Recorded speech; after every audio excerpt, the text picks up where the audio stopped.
For decades, wars were fought with missiles, tanks, and drones. But in the recent conflicts in Iran and reportedly in Venezuela also, something new has entered the battlefield: artificial intelligence. The US military began using Claude in 2024, and its role has quietly grown since then. Reports say Claude was used in operations connected to the capture attempt of Venezuelan President Nicolas Maduro, and that it played a role in planning linked to strikes inside Iran. So, what does Claude actually do for the military? To most of us, Claude looks like a chatbot. You type questions, it replies. But the military runs a different version. Their Claude is powerful reasoning and analysis engine. It ingests terabytes of satellite imagery, drone footage, intercepted communications, and historical databases. It detects patterns, identifies potential targets, and runs war game simulations.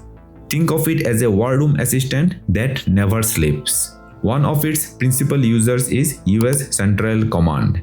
And that raises a serious question: how deeply is AI embedded in modern warfare?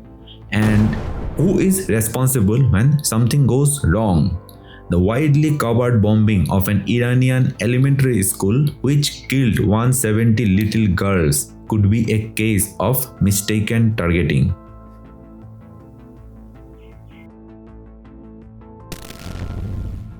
Reports suggest that AI systems were used in three key areas during operations linked to Iran. First, intelligence analysis.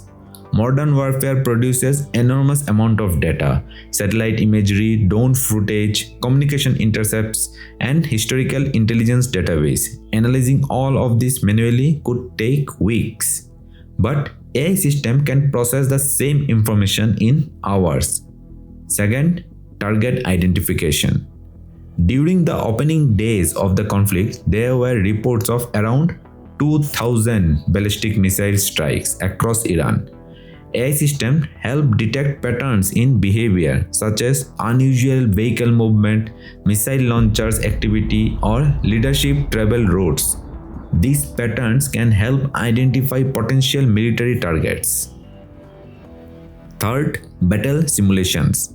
AI can run thousands of war scenarios. For example, if a strike happens in one location, how might the enemy respond?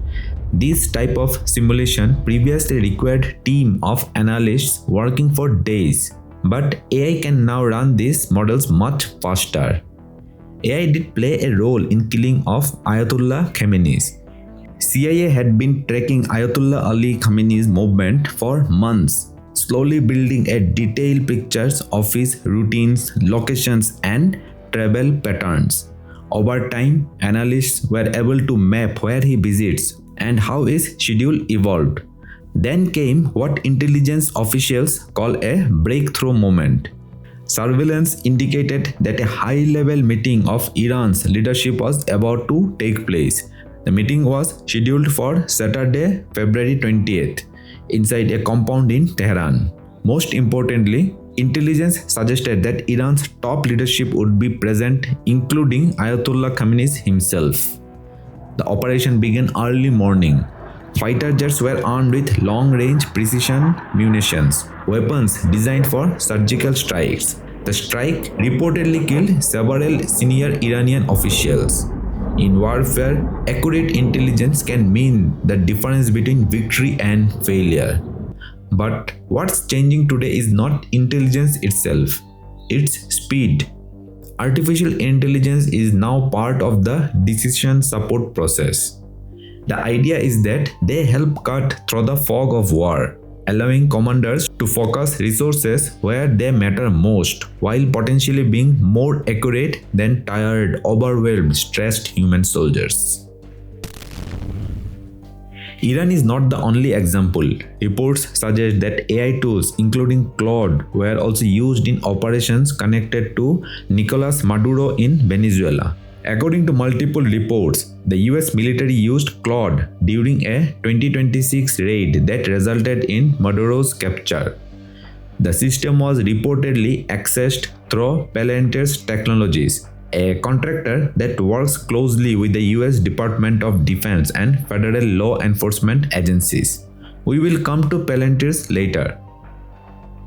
The operation involved multiple strikes in Caracas, and officials in Venezuela later claimed that dozens of soldiers and security personnel were killed during the mission. Exactly how Claude was used remains unclear, but expert believes AI tools were used to analyze intelligence, track movements, and assist in planning the operation. But this is where the story gets strange. The United States Department of Defense recently labeled Anthropic as a supply chain security risk. This designation is usually reserved for foreign rivals like China or Russia, yet it was applied to an American AI company. The reason? Anthropic placed strict limit on how its AI can be used. The company has stated two red lines: no mass domestic surveillance, no fully autonomous weapons controlled by AI.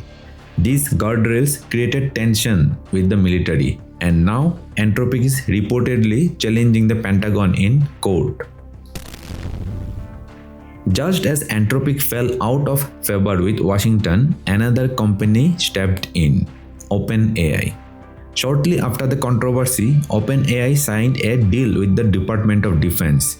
The agreement allows its AI technology to support government and military operations. Critics say the safeguards in the deal were initially vague. The public didn't wait for an explanation, they boycotted.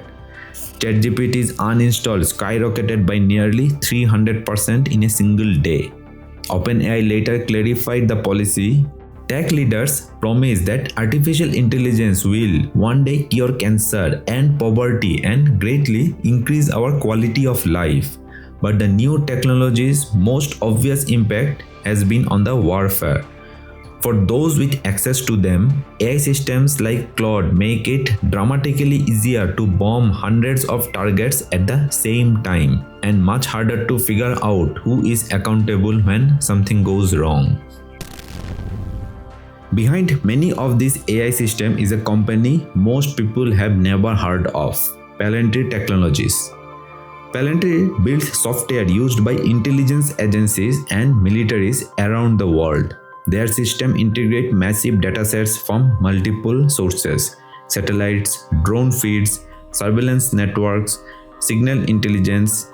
The goal is to combine all of this information into a single real-time intelligence picture.